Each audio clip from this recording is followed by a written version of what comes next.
Warahmatullahi wabarakatuh. Salam sejahtera untuk kita semua. Oke, anak-anak, kali ini kita akan bahas mengenai pengakuan kemerdekaan RI dari India. Nah, mengapa India mau mengakui kemerdekaan RI? Yang pertama, adanya kesamaan faktor agama dan budaya. Baik RI maupun India sama-sama pernah mengalami masa Hindu-Buddha. Nah, jadi budaya Hindu-Buddha itu pernah mengalami kejayaan baik di India maupun di Indonesia. Gitu. Oke. Faktor berikutnya adalah kesamaan nasib. Baik India maupun Indonesia sama-sama pernah mengalami penjajahan. Kalau India lebih dominan dikuasai dari segi waktu oleh Inggris, sedangkan Indonesia lebih lama dikuasai atau dijajah oleh Belanda. Namun Indonesia juga pernah mengalami penjajahan Inggris di tahun 1811 sampai 1816 gitu.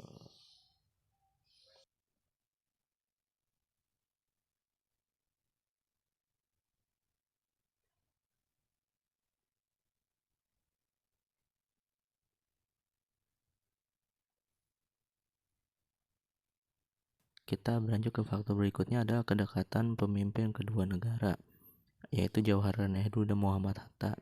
Mereka mulai dekat ketika tahun 1927 ketika Bung Hatta masih aktif di Perhimpunan Indonesia yang menyuarakan kemerdekaan Hindia Belanda atau Indonesia ketika itu di mata internasional.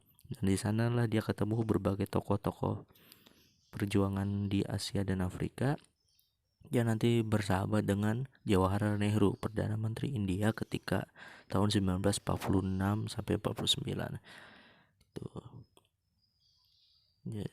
Jadi dengan adanya kedekatan dua tokoh ini memperlengkapi kedekatan negara itu. Nah, kemudian adanya proses diplomasi RI dan India.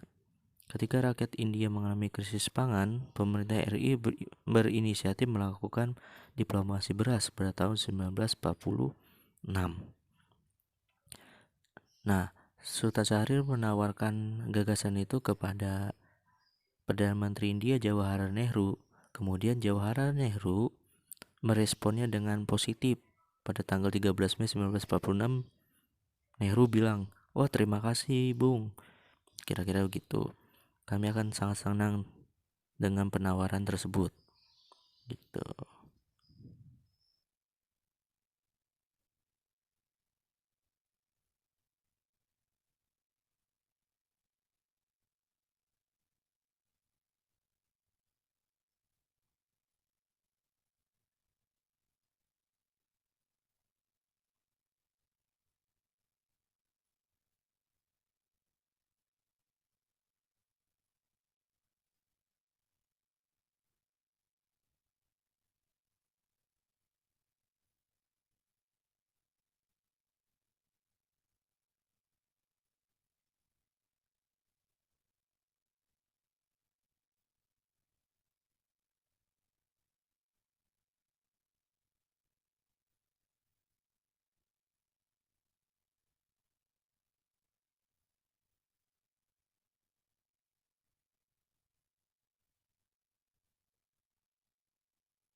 Atas respon positif itu, kemudian Sultan Syahrir meminta India mengirimkan perwakilannya pada 18 Mei 1946.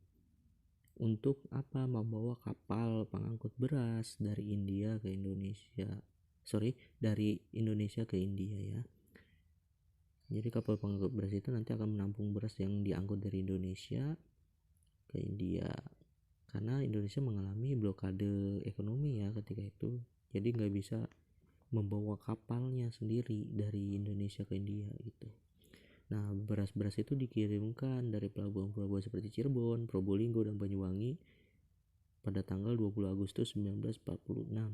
Ini pelabuhan-pelabuhan di Pulau Jawa ya yang dominan, karena Pulau Jawa memang lebih banyak menghasilkan beras dibanding wilayah-wilayah Indonesia yang lain. Nah, akhirnya pemerintah RI berhasil mengirimkan bantuan beras 500.000 ton kepada India. Jadi sekitar kalau dikonversikan ke kilo 500 juta kilogram beras. Banyak banget ya. Dan pemerintah Indonesia sangat terbantu sekali ya oleh bantuan pangan berupa beras itu. Kemudian direspon balik dengan pemberian bantuan obat-obatan untuk Indonesia. Nah, untuk membantu perjuangan mempertahankan kemerdekaan, karena pejuang kita pasti perlu obat ya untuk menyembuhkan luka. Dan dampak secara politis diplomasi beras bagi Indonesia adalah India menjadi negara Asia yang paling aktif mendukung kemerdekaan bangsa Indonesia. Jadi istilahnya balas budinya itu sangat terasa gitu loh. Nah, aksi India mendukung kemerdekaan Indonesia. India menjadi pengecam aksi agresi militer Belanda 1 pada 31 Juli 1947 dan membawa masalah itu ke Dewan Keamanan PBB. Belanda dianggap sebagai pelanggar perjanjian Linggarjati. Jadi Belanda ini bandel lah istilahnya ditunjukkan oleh India. Kemudian tanggal 1 Agustus 1947 PBB mengeluarkan resolusi untuk menghentikan pertikaian atau gencatan senjata baik antara RI maupun Belanda.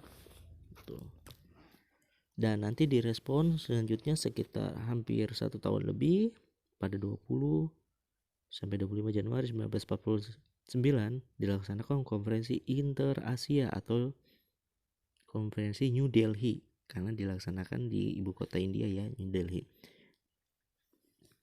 Di sanalah berkumpul banyak negara-negara Asia yang membahas khusus mengenai masalah agresi militer Belanda II, di mana Belanda di situ dinyatakan telah melanggar perjanjian Renville. Dan ini harus dibawa ke masalah Dewan Keamanan PBB. Jadi konferensi New Delhi itu menjadi reaksi yang keras terhadap agresi militer Belanda II. Nah, agresi militer Belanda II itu terjadi pada tanggal 19 Desember 1948. Gitu. Ini dia potret suasana konferensi New Delhi. Dan nanti dampaknya akan mengantarkan masalah Indonesia ke diskusinya lewat Dewan Keamanan PBB. Nah, konferensi ini tuh banyak dihadiri oleh negara-negara Asia seperti daftar berikut ya. Nah, hasil konferensi ini kemudian disampaikan kepada Dewan Keamanan PBB dan hasilnya akan menjadi sebuah resolusi di tanggal 28 Januari 1949. Isinya antara lain gencatan senjata baik antara RI maupun Belanda, hentikan peperangan, dan nanti akan diselesaikan dengan perundingan. Kemudian pembebasan semua tawanan politik Republik Indonesia, karena ketika agresi militer Belanda II, para pemimpin Indonesia itu ditangkap terus diasingkan seperti Bung Karno, Agus Salim dan sebagainya. Mereka diasingkan dari Yogyakarta ya, karena Yogyakarta ketika itu masih ibu kota Indonesia ya gitu. Dan efek terakhir dari resolusi Dewan Keamanan PBB ini adalah mengadakan perundingan yang diawasi oleh UNCI atau United Nations Commission for Indonesia atau Komisi Khusus untuk Indonesia dari PBB sebagai pengganti Komisi 3 Negara. Nah, UNCI ini nantinya akan menjadi mediator atau lembaga PBB yang melaksanakan perundingan perdamaian antara Indonesia dan Belanda. Wewenangnya ngapain aja sih? Memperkasai perundingan dengan wakil-wakil Indonesia paling lambat 15 Maret 1949.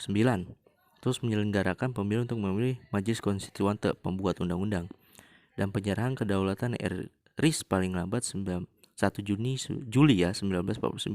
Namun wewenang kunci ini semuanya tidak berjalan dengan lancar karena kebandelan Belanda lagi gitu. Oke, sekarang kita beralih ke pengakuan kemerdekaan RI dari Australia. Secara geografis, Australia mengapa sih mengakui? Karena itu geografisnya dekat dengan Indonesia gitu. Mereka berdekatan. Australia ada di selatan Indonesia. Kemudian Australia juga khawatir akan potensi Indonesia yang kelak menjadi bangsa yang besar ya. Jika Australia tidak mendukung Indonesia, takutnya Indonesia berada di pihak lawan Australia dan Indonesia bisa menghancurkan posisi Australia di sekitar Pasifik dan Asia Tenggara. Itu bisa dibilang Australia di sini cukup cari aman ya, untuk mencari sahabat negara tetangganya gitu. Kemudian ada peran Serikat Buruh Australia. Nah, Serikat Buruh ini nantinya suaranya diaspirasikan oleh para partai sosialis. Serikat Buruh mempengaruhi pemerintah Australia agar mendukung RI karena nantinya partai sosialis yang lebih dominan berkuasa di Australia, di parlemen Australia pada tahun 1946 hingga 49 ya. Itu Serikat Buruh ini. Itu. Jadi Serikat Buruh ini juga nanti punya kedekatan dengan siapa? Sultan Syahrir. Jadi Sultan Syahrir itu melobi pihak yang tepat. Karena Sultan Syahrir memang orang sosialis dan dia nanti melobi orang-orang di parlemen Australia yang berhaluan sosialis.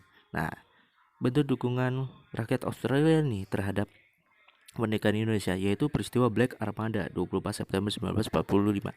Ini jauh sebelum pergerakan pemerintah Australia ya. Jadi rakyatnya itu melakukan boykot besar-besaran terhadap kapal-kapal milik Belanda di pelabuhan-pelabuhan Australia seperti Brisbane, Sydney, Melbourne, dan Fremantle. Nah, kapal-kapal Belanda itu rencananya akan diberangkatkan untuk membawa persenjataan Belanda, yang persenjataan itu akan menjadi alat untuk menghancurkan pertahanan pejuang Republik. Gitu. Nah, siapa sih pelakunya? Siapa yang pendukung ininya Black Armada ini? Yaitu Partai Buruh Australia yang menjadi penggeraknya nantinya ya. Itu. Karena Partai Buruh inilah didukung oleh orang-orang politiknya sosialis. Terus dampak Black Armada, sekitar 400 Belanda, kapalnya itu 400 kapal Belanda tidak jadi diberangkatkan ke Indonesia, batal. Lumayan ini ya, sangat besar pengaruhnya karena bisa menekan jumlah armada militer Belanda untuk menyerang Indonesia. Gitu. Jadi ini efek Black Armada, bentuk dukungan Australia. Nah, ini kapal SS Moreton Bay jadi kapal Belanda yang salah satu menjadi sasaran kaum buruh dalam peristiwa Black Armada. Jadi kalau ada soal bergambar ini yang ditanya apa, ingat kaitannya itu dengan Black Armada. Black Armada apa? Seperti yang Bapak jelaskan tadi. Oke. Berupa boikot para buruh pelabuhan yang nantinya akan ditindaklanjuti oleh para partai sosialis di parlemen Australia. Nah, para pekerja pelabuhan Sydney berdemo nih sebagai lanjutan dari berbagai peristiwa dukungan terhadap Indonesia dengan menyuarakan tulisan Hands Off Indonesia atau bebaskan Indonesia dari kejam Belanda. Kemudian Australia juga memfasilitasi kembalinya 1.400 tawanan perang asal Indonesia ya. Jadi orang-orang Indonesia yang ditawan oleh Belanda kemudian diasingkan ke Australia.